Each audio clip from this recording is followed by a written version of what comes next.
When you need a mortgage, don't stress at all. Just tune right in and give these guys. Good morning, YouTube. Today is Tuesday, July 1st, and we have our national sportscaster here to break us in on the Steelers trades and how we're going to win the Super Bowl this year. Tom, take it away.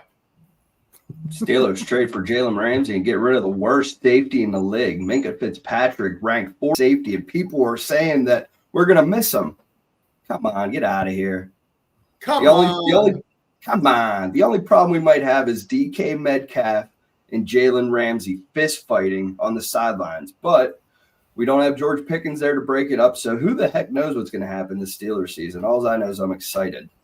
Tom is excited. He got in his Steeler gear 2 months early, and it's the freaking rainforest out there these days. What's going on?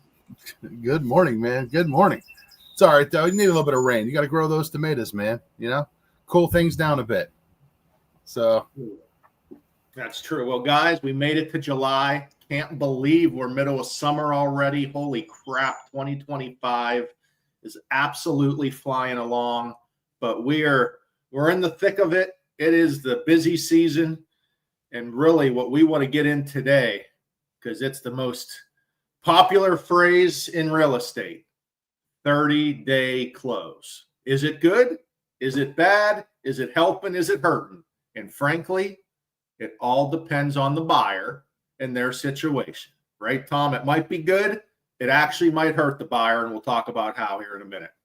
Yeah, and it literally all depends. And that's why it's very important to discuss that closing date with all parties, the buyer, the seller, the listing agent, the lender, make sure everybody's on the same page. And heck, I think we forgot about the most important person about the 30-day closing, the title company, because the title companies cannot close 30-day loans right now.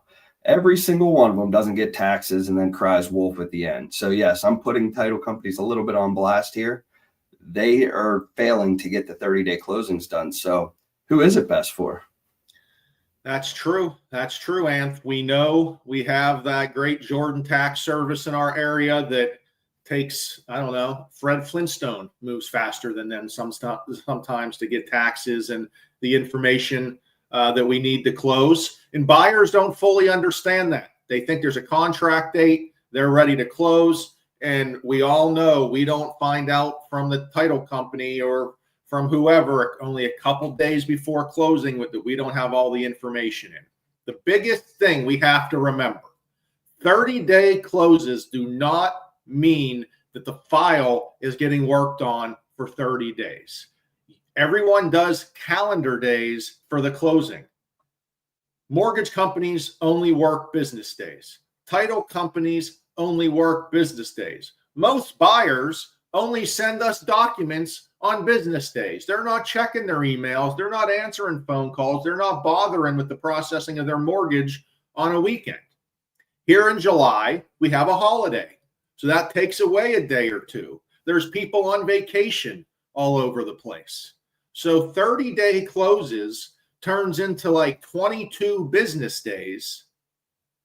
And Anth, when you get into it, all right, you got a 30-day close. Buyer takes 2 days to get documents to us. We need a day to do the mortgage application. Then the file gets handed in and set up, appraisal gets ordered, title gets ordered, then it gets to underwriting. Then we all know mortgage rolls. You need to have everything done 3 days before closing to get the ICD. I mean, we just keep cutting down days,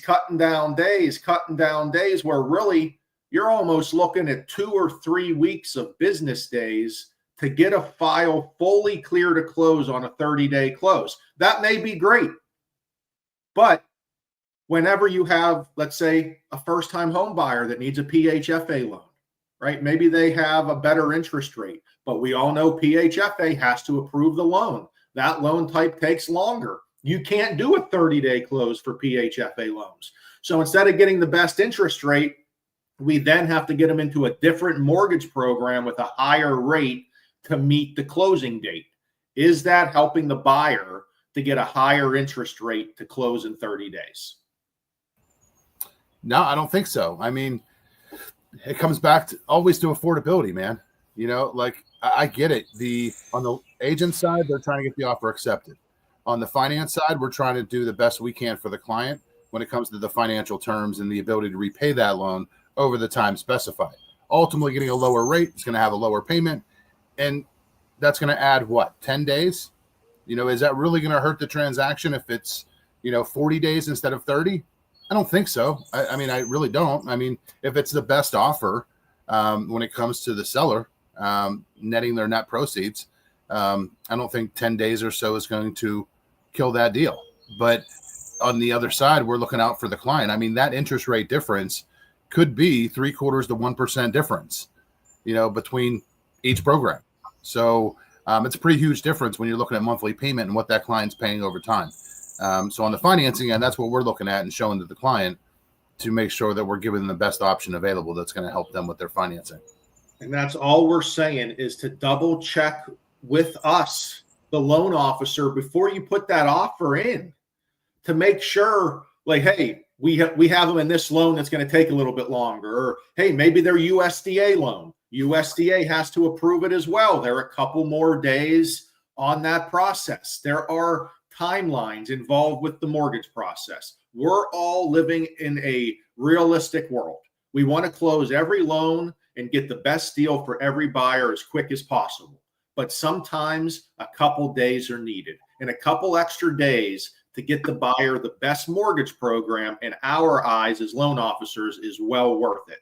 We totally understand during COVID, it was crazy. Buyers had to give up everything. Quickest close, most over asking, who's waiving everything.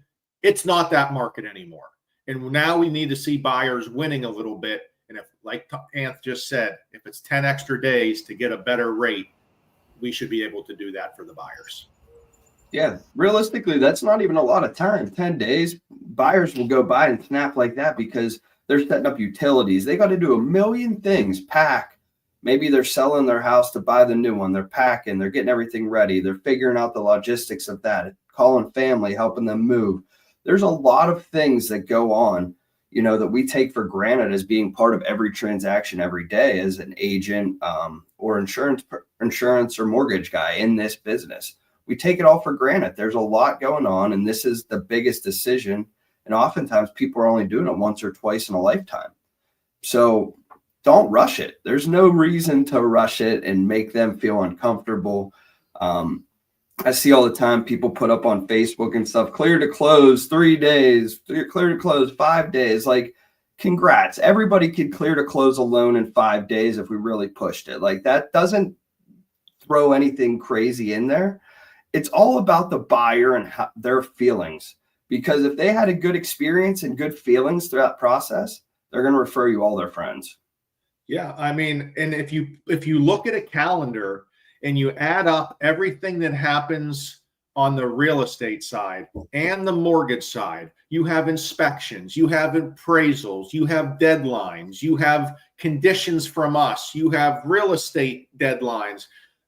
There is a ton going through the buyer's head where, like Tom said, a couple extra days to breathe, understand, fully take it in is not the worst thing in the world. Yes, if you got that 20% down buyer, bought multiple homes in their day, got their documents ready, they're practically clear to close when they do their mortgage application, sure, we can close that quick. We can turn it around for that particular buyer. But we're just saying it's not necessary, especially for first-time buyers that are going to be that subsection that's probably looking at the closing cost assistance loans or the government loans. It's going to take a little bit longer. Don't push your buyer through that. Make it a 45-day close and get it done properly.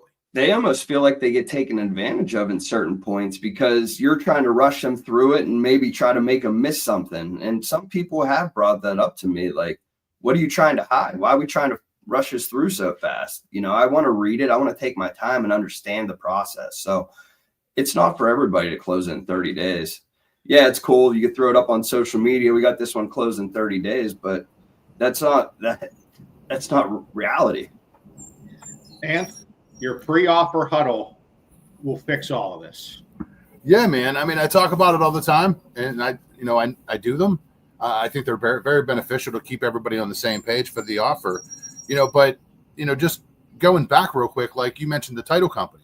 I mean, we can have it clear to close and appraisal waiver and all that stuff is done, but the title company, we still have to wait for them to get their stuff back. And if they can't get taxes and lien letters, it's because the occupancy and the die test wasn't done in that borough. So if you are a listing agent and you're listing a property, you should know what you're listing in the area that you're listing it in. You should know if there's a die test required with occupancy. Have that done ahead of time. Get it done so that the title company can get their taxes and their lien letters. And I hear through the industry that, the title company is not allowed to hold up the closing because they don't have lien letters and taxes. Well, I don't know any lender that's going to magically close a loan with estimated taxes and it makes an estimate that there's no lien letters on this property. There's no liens. So they have to be done regardless. So if you're listing a property, that'll greatly help. Know what you're selling, get the occupancy and the die test done, and the title company will be able to get what they need in a faster amount of time. So that's it. It's all about the teamwork. It literally takes a community to get a loan closed. It's not one person. It's all of us. We want to team up with you. We just want to make sure it's done the right way. So give us a shout. Have a great day. I don't know if we'll be on Friday. If we can get the boys together, I'll be around, but we'll have to check it out. But if not, happy 4th and be safe out there to everyone. See you guys. See ya. Yes. Tom, Ryan, and Anthony, oh, they